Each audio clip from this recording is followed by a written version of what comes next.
Welcome back to my channel. Ngasi di sajibu gi shopping to bajalu ya ba do yo tarok paga jumda jarok paga vlog sena mai na ba mai mit ka se je ngone tawri se loina ilang ilang lang dara mai ga tadri tawri ngi si ga dum ta hora ga aina ado vlog se tawri ngai da kap ka da ba do sangdre ba pai ba ga khop ga taw bani na ado hoji mayam ai jeng hanjara ge kari kari lerak pa na haido ado jamna di lerak te da mado mayam jeng minarasi.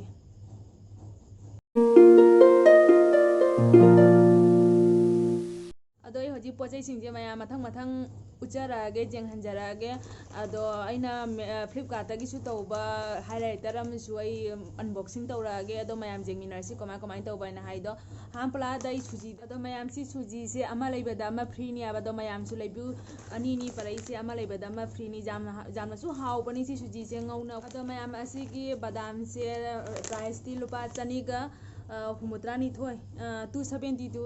ओयाबादो offer दने लुपा चनी ने लरैनी सि बादाम सि नोंग चुबरगा ने साइबा चाबा जाम हावनी दो मयाम सु सि लेबि आई ngasi असि मा लेजरे अदैदि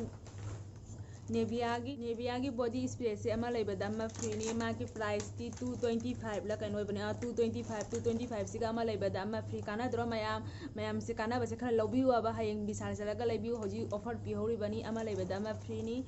अदो सिसु लौरैनी जुमगी सीजन ना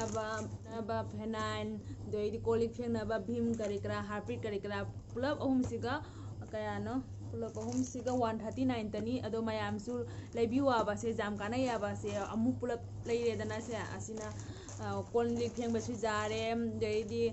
वाइदि नबगसु जावरे लेटिन सेंगना बसु जावरे लोइन जावरे असे मयाम सु लेबिउ आबा असिना पुहा हुनबनियाबा चेपाका अखोय बादाम गा करिकरा मरोय मनांग तोरगा हौबदो अमा लेबदा अमा फ्री नियाबा दो अमा लेबदा अमा फ्री से माय प्राइस से 70 दा पियाबा असी से 70 दा पि दो अमा लेबदा अमा फ्री नि दो मयाम सु लेबिउ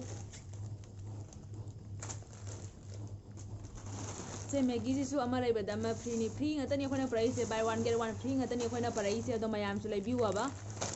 अदो मयाम जुम जेंगा लेबु दुम आइना लेदे ना मयाम लेदा जादे हाइबसु ई हाइदे को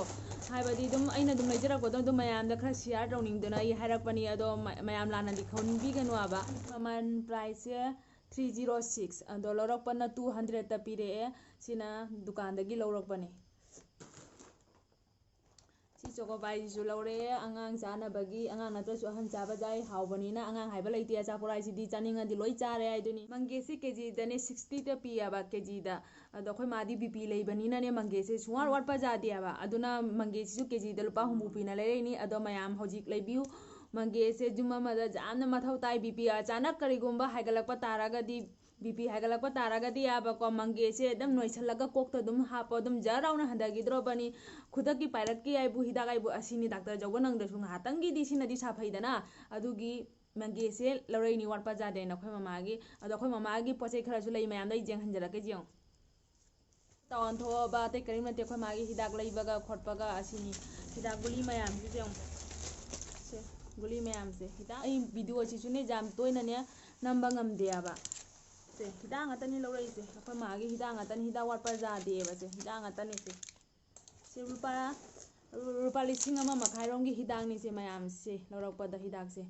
अदुना देसा तावन दा चटपा तादे हिदाक से जामना लौइयाबा अखोय मागी सोइदबी मागी हिदाक से कांगबा जादेबा अदुना हिदाक से शुगर बीपी की हिदाक ngatani अबा से आइना लौरैसे अदो मयाम आइगी ब्लॉग से चटपा खोपा की बुदिने मते मा मी भीड़ जाम ओयाबा अदो मी भीड़ जाम ना ओइबदो अदो मते खतंग दे हापके अदो हजिक हाइबदी आइगी ngасai फ्लिपकार्ट तगी लौगिबा अदो मयाम दा आई जेंग हंजरगे हाइलाइटर नि अदो ऑनलाइन दा तोबनी अदो मयाम हाई होजे हंगोरागे फबरा फतबरा खंगदे जेंगासी जाम फजना दी जोमई पैकिंग से पोची दी कमाई तौरी बाय दो खंगद्रे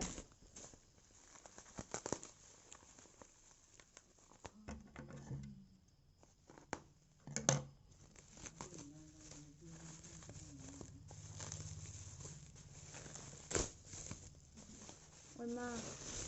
जाम फजना जोमई नि पैकिंग से पोटना पीइबा जोमो पोचिना बो खुजाम हमनी ने जोमई जे हंदोइंग यारोय खम नाइद्रे ने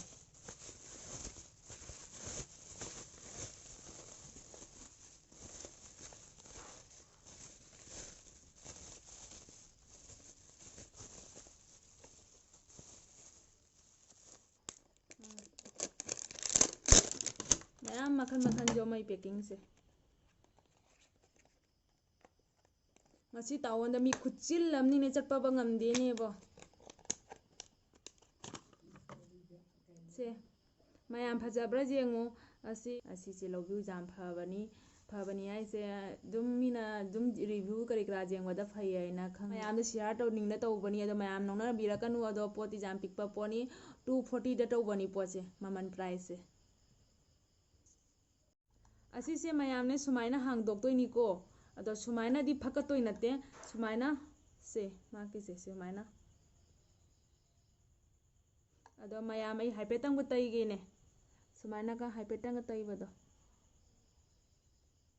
ꯈꯖꯥꯏꯗꯒ ꯁꯨꯃꯥꯏꯅꯒ ꯍꯥꯏꯐꯦꯠꯇꯪ ꯇꯩꯕꯗꯣ ꯑꯗꯣ ꯃꯌꯥꯝ ꯐꯖꯩ ꯐꯖꯗꯦ ꯑꯩꯗꯣ ꯑꯗꯨꯝ ꯀꯣꯃꯦꯟꯗ ꯍꯥꯏꯕꯤꯔꯛꯑꯣ ꯑꯩꯗꯤ ꯑꯗꯨꯝ ꯄꯥꯝꯖꯅ ꯑꯗꯨꯝ ꯂꯧꯔꯦ ꯃꯌꯥꯝꯅ ꯕ꯭ꯂꯥꯎꯁꯀꯤ ꯗꯨꯀꯥꯟꯗꯣ ꯇꯥꯛꯄꯤꯔꯛꯑꯣ ꯍꯥꯏꯅ ꯍꯥꯏꯔꯛꯏ ꯑꯗꯣ ꯕ꯭ꯂꯥꯎꯁꯀꯤ ꯗꯨꯀꯥꯟꯗꯨꯒꯇꯪꯒꯤ ꯑꯣꯏꯕ ꯕ꯭ꯂꯣꯛ ꯑꯃ ꯑꯩ ꯁꯦꯝꯃꯒ ꯑꯩ ꯊꯥꯡꯒꯠꯆꯔꯛꯑꯒꯦ ꯑꯗꯣ ꯀꯗꯥꯏ ꯃꯐꯝꯗꯅꯣ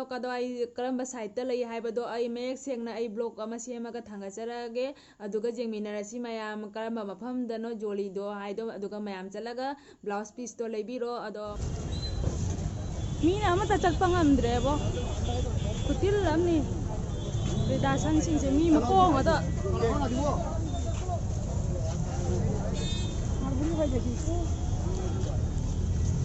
ꯖꯔꯒꯦ ꯀꯐꯣꯏ ꯑꯅꯤ ꯑꯃ ꯂꯩꯔꯛꯑꯦ ꯑꯗꯩꯗꯤ ꯍꯩꯅꯧ ꯑꯅꯤ ꯑꯃ ꯂꯩꯔꯦ ꯂꯥꯏ ꯀꯥꯏꯗꯅꯕ ꯍꯥꯏꯅ ꯑꯗꯩ ꯑꯥꯄꯦꯜ ꯈꯔ ꯂꯧꯔꯛꯑꯦ ꯑꯗꯩꯗꯤ ꯍꯔꯤꯀꯥꯀꯣꯛꯁꯦ ꯑꯩꯈꯣꯏꯒꯤ ꯁꯖꯤꯕꯨꯗꯗꯤ ꯆꯪꯕꯅꯦꯕ ꯍꯔꯤꯀꯥꯀꯣꯛ ꯍꯥꯏꯁꯦ ꯑꯗꯣ ꯍꯔꯤꯀꯥꯀꯣꯛ ꯑꯅꯤ ꯑꯃ ꯂꯧꯔꯦ ꯑꯪꯒꯨꯔ ꯈꯔ ꯑꯃ ꯂꯧꯔꯦ ꯑꯗꯩꯗꯤ ꯀꯥꯔꯣꯠ ꯑꯈꯥꯕꯤ ꯂꯧꯔꯛꯑꯦ ꯑꯩ ꯂꯐꯣꯏ ꯂꯐꯥꯡ ꯑꯅꯤ ꯑꯃ ꯂꯧꯔꯦ ꯂꯐꯣꯏ ꯂꯐꯥꯡ ꯑꯅꯤꯁꯤꯒꯅꯦ ꯈꯨꯇꯥꯡ ꯑꯃꯅꯤꯅꯦꯕꯣ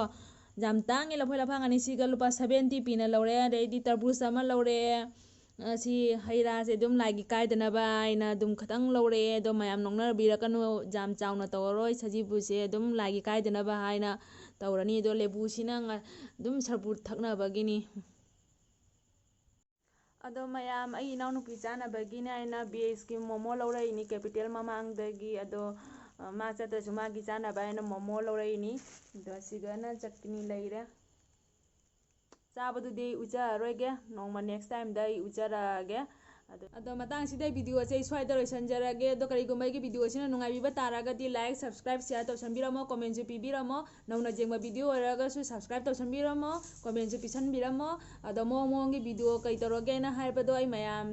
ꯈꯪꯍꯟꯕꯤꯔꯛꯑꯣ ꯀꯣꯃꯦꯟ ꯕꯣꯛꯁꯇ ꯑꯩ ꯑꯗꯨꯝ ꯇꯧꯖꯔꯛꯑꯒꯦ ꯑꯗꯣ ꯚꯤꯗꯤꯑꯣꯗꯤ ꯌꯥꯝ ꯇꯣꯏꯅ ꯊꯥꯡꯒꯠꯄ ꯉꯝꯖꯗꯦ ꯃꯇꯥꯡ ꯑꯁꯤꯗ ꯚꯤꯗꯤꯑꯣꯁꯦ ꯑꯩ ꯁ꯭ꯋꯥꯏꯗ ꯂꯣꯏꯁꯤꯟꯖꯔꯒꯦ ꯕꯥꯏ ꯕꯥꯏ